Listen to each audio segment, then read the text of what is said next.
14장의 전반부를 잠깐 요약하면 예수님에게 나타난 하나님의 의가 불의한 우리에게 어떻게 전가되는가, 그것은 오직 믿음으로 말미암아 우리에게 전가된다라고 말하고 있습니다. 이것을 바로 의의 전가라고 말합니다. 그 믿음은 여호와를 믿는 믿음입니다. 신뢰의 대상이 전환되는 것을 말하고 있죠. 인간을 의지하는 것이 아니라 하나님을 의지하는 것이고요, 인간의 행위를 의지하는 것이 아니라 하나님의 행위를 의지하는 것, 그리고 우리 안에 인간의 육체가 아니라 성육신하신 예수 그리스도를 의지하는 것, 나를 의지하는 게 아니라 하나님을 의지하는 것, 도덕을 의지하는 게 아니라 윤리를 의지하는 게 아니라 선행을 의지하는 게 아니라 오직 하나님만을 의지하는 것, 신뢰의 대상이 전환되는 것이 바로 믿음입니다. 그것을 어제 우리가 함께 살펴보았습니다. 이런 신뢰의 전환을 통한 구원의 방식은 사실 죄를 뒤집는 것입니다. 창세기 3장에 있었던 그 죄를 뒤집는 것인데요, 사실 이 하와가 그리고 아담이 하나님을 신뢰하지 않는 것, 하나님의 약속을 신뢰하지 않는 것이 죄였죠. 그래서 다시 구원을 얻는 믿음은 뭐냐면 하나님의 약속인 예수 그리스도를 신뢰하는 것, 하나님의 방법을 신뢰하는 것이 바로 우리의 모든 죄, 우리가 죄 아래에 있고 심판 아래에 있고 진노 아래에 있는 우리를 해방시킨다라는 걸 믿는 것입니다. 그러나 이 사실을 믿는 게 쉽지 않습니다. 사실 신자들도 깊은 죄 가운데 매여 있을 때 예수 그리스도가 나를 용서하여 자유롭게 한다, 나를 구원한다, 거기를 건졌다라는 사실이 우리 마음에도 아니야, 나는 정말 죄인이야 라고 스스로를 놓아버릴 정도로 참 믿기 어려운 사실입니다. 그래서 이 사실을 믿는다라는 건 오직 하나님께서만 주시는 믿음 안에 가능한 것이죠. 특별히 로마서는 이 믿음의 내용이 뭐라고 말하냐면 하나님의 약속에 대해 다윗을 통해서 주신 것이라고 말하고 있습니다. 그 내용이 6절로 8절에 기록되어 있어요. 한번 같이 보실게요. 일한 것이 없이 하나님께 의로 여기심을 받는 사람의 복에 대하여 다윗이 말한 바, 불법이 사함을 받고 죄가 가리워짐을 받은 사람들은 복이 있고 주께서 그 죄를 인정하지 아니하실 사람은 복이 있도다 함과 같으니라. 그런즉 그 복이 할례자에게냐 혹은 무할례자에게냐, 무릇 우리가 말하기를 아브라함에게는 그 믿음이 의로 여겨졌다 하노라.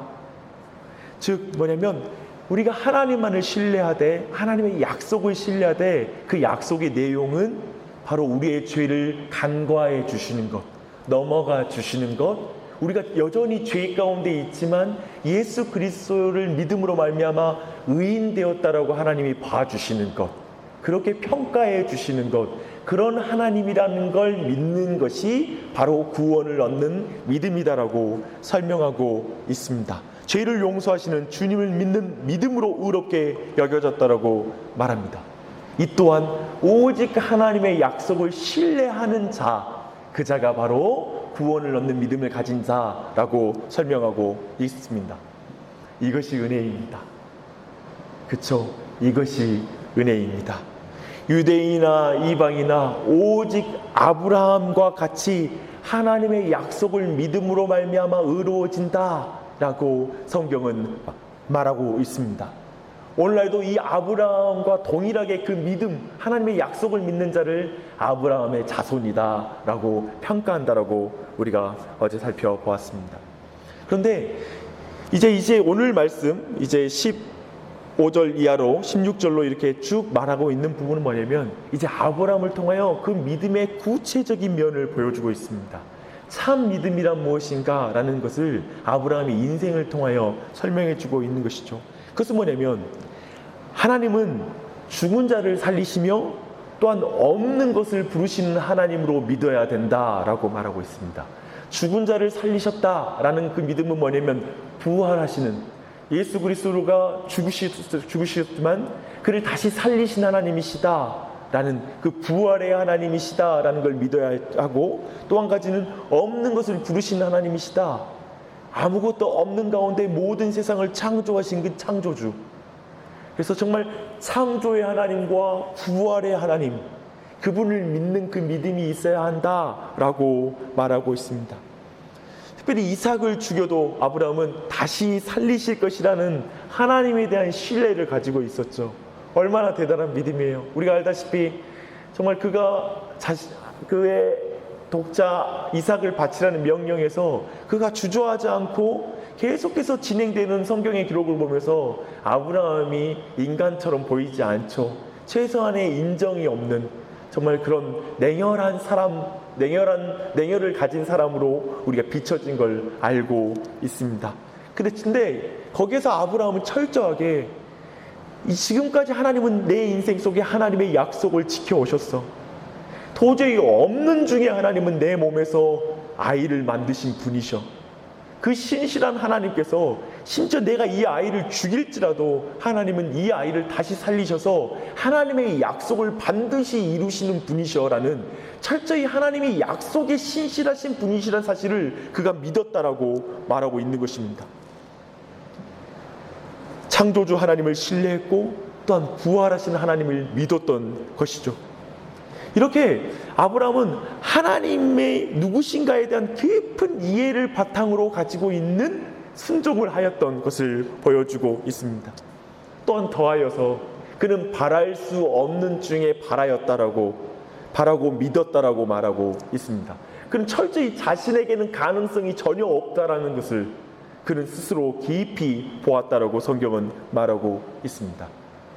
우리 다시 한번 요약하면 하나님이 누구신지 그리고 자신이 누구인지를 깨닫는 자가, 그리고 이제 여기서 더하여 말하고 있는 건 뭐냐면 약속하신 그것이 능히 이루어질 걸 믿었다라고 말합니다. 그래서 하나님의 방법으로 하나님의 능력으로 그 일을 이루실 것이다. 자신에 대한 이 모든 걸 통하여 하나님에 대한 믿음이 정의되는 걸 우리가 볼 수 있습니다. 하나님이 누구신지에 대한 믿음, 그리고 나의 상태에 대한 믿음, 그런 나를 향한 하나님의 약속이 어떻게 이루어질 것에 대한 믿음, 이것이 바로 아브라함이 가지고 있는 믿음이었습니다. 하나님께서는 우리에게도 동일하게 우리 믿음을 견고케 하시는 과정 속에서 이 아브라함의 과정을 동일하게 우리 안에 사용하십니다. 우리는 하나님에 대해서 더 많이 알아야 합니다. 그 가운데 우리의 믿음은 더욱더 견고해지는 것이죠. 말씀을 공부하되 내가 절망적인 형편에 처해도 하나님의 선이, 하나님의 약속이 이루어질 걸 믿는 믿음, 그 믿음이 우리에게 너무 필요합니다. 하루에도 수만 번, 우리의 인생 속에 계속해서 끊임없이 우리의 믿음으로 하여금 의심케 하는 사건들이 얼마나 많이 벌어지는지요. 아브라함 또한도 그가 15장에서 믿음으로 의롭다라는 칭한 이후에도 아내를 팔아먹고 그리고 또 엉뚱한 짓을 계속 하는 거예요. 그 안에 어쩌면 구원을 얻는 믿음, 하나님께서 택하신 그 믿음은 있었지만 믿음이 작았던 것입니다. 성경에는 작은 믿음과 큰 믿음을 또한 나누고 있습니다. 약한 믿음과 견고한 믿음을 나누고 있죠. 그 면에서 우리의 모든 믿음 또한 어린아이의 자리에 머무를 것이 아니라 계속 자라가야 될 것을 하나님께서 명령하고 계시고 우리의 인생을 그렇게 이끌어가는 게 하나님의 목적이에요. 결국 아브라함이 마지막에 이삭을 바칠 때의 결론은 뭐냐면 그 이삭이 하나님 앞에 돌아갈지라도 그 자신을 향한 하나님의 목적, 결국 하나님을 완전하게 신뢰하는 것이 바로 내 인생의 목적이라고 그 안에 결정되어 있는 것이죠. 환난 가운데 계십니까? 어떤 위기 가운데 계십니까? 하나님의 선은 무엇이냐면 우리 모두를 그 믿음의 자리로 옮겨서 하나님과 온전한 연합을 이루고 그 믿음 안에 하나님께서 자신의 모든 은혜와 은사를 주시고 기쁨을 나누시고 그 모든 걸 공유하는 참된 자신의 자녀로 만드시는 그 과정이 하나님의 선이요 목적이요 내 인생의 가치관이요 내 모든 미래라는 사실입니다. 확보된 것이죠. 바로 그것을 우리가 구하는 것입니다. 그렇게 우리의 모든 믿음이 이 땅에서도 우리 안에 연약한 감각, 우리의 능력의 한계, 여실히 드러나는 나의 어떤 빈곤한 가난한 신앙의 그 자리에서 그 모든 그것을 극복하게 하시는 것은 하나님을 아는 지식이고 하나님의 약속을 신실하게 이루신 그 하나님을 믿는 것입니다. 창조주가 계십니다. 다시 살리시는 분이 계십니다. 아무것도 없는 데서 모든 걸 만드시는 분이 계시고 죽은 자를 일으키시는 분이 우리의 아버지이십니다. 우리의 하나님이십니다. 그러니 용기 내십시오. 담대하십시오. 2016년을 생각할 때 두려워하지 마십시오. 2015년을 돌아볼 때 그 모든 가운데 불평으로만 하나님이 없다라고 생각하지 마십시오. 그리고 여러분의 삶의 정황에 만나고 있는 모든 환난에 하나님이 계시지 않다고 생각하지 마십시오. 하나님의 약속을 믿으십시오. 여러분 안에는 아무것도 보이지 않을지라도 그 가운데 하나님을 믿으십시오. 그리고 또한 말하고 있는 건 뭐냐면 힘들 때에도 하나님의 약속에 순종하는 것입니다. 아브라함처럼 정말 힘들 때에도 하나님의 약속에 순종하는 자리에 서서 구체적인 삶의 정황에서 하나님의 약속이 살아있는 말씀이다라는 걸 경험하는 것이죠. 우리의 믿음이 그 모든 것 가운데 살아있는 말씀으로 경험하는 믿음이 되는 것입니다. 제 자신이 교회를 하다 보면, 이 교회를 섬기고 그 자리에 종으로서 내가 자리에 서다 보면 때로는 많은 불안한 상황이 처할 때가 있습니다. 저 사람 안에 우리 성도들은 이런 게 있는데 혹시 이것이 어떤 문제가 되지 않을까, 우리 교회 안에 이런 문제가 생기지 않을까라는 생각이 듭니다. 그런데 그 모든 걸 이기는 한 가지 믿음이 있었습니다. 그 믿음은 교회의 주인은 하나님이야. 저 사람 또한 하나님의 사람이야. 하나님께서 성령님을 통하여 저 사람을 다스리고 계셔 라고 믿으니까 나랑 다를 수도 있고 생각의 차이가 있을 수 있고 조금 성숙함이 다를 수 있어도 마음이 평안해지더라. 여러분, 이 한 해 또한 새로운 한 해를 돌아볼 때 동일합니다. 모든 불안하고 여러분이 제어할 수 없는 모든 상황이 인생에 닥칠 것입니다. 하지만 하나님이 내 인생의 주인이셔, 우리 가정의 주인이셔, 그리고 하나님께서 우리 교회의 주인이셔. 하나님이 다스리실 거야. 이걸 그분께서 자신의 선택한 자를 결코 놓치지 않고 그리스도 예수의 날까지 이루실 줄 믿는 믿음, 그 믿음이 바로 우리로 하여금 모든 두려움을로부터 해방시키고 우리로 하여금 담대함을 갖게 하는 줄 믿습니다. 사랑하는 여러분, 아브라함이 마지막에 아들을 바치는 그 굳건한 믿음을 보이는 시기는 그가 처음 하나님께 약속받은 이후에 약 35년 정도가 지나서 그는 그러한 믿음의 자리에 이르렀습니다. 여러분, 1장 17절의 말씀 보면, 로마서 1장 17절 말씀 보면 믿음으로 믿음에 이르게 하나니 라는 이 표현 또한 동일한 표현입니다. 우리의 믿음 또한 어떤 처음에 믿음의 단계와 그 다음에 또 다른 믿음의 단계로 나아가는 과정이 있다라고 말하고 있는 것이죠. 아브라함 또한 그랬습니다.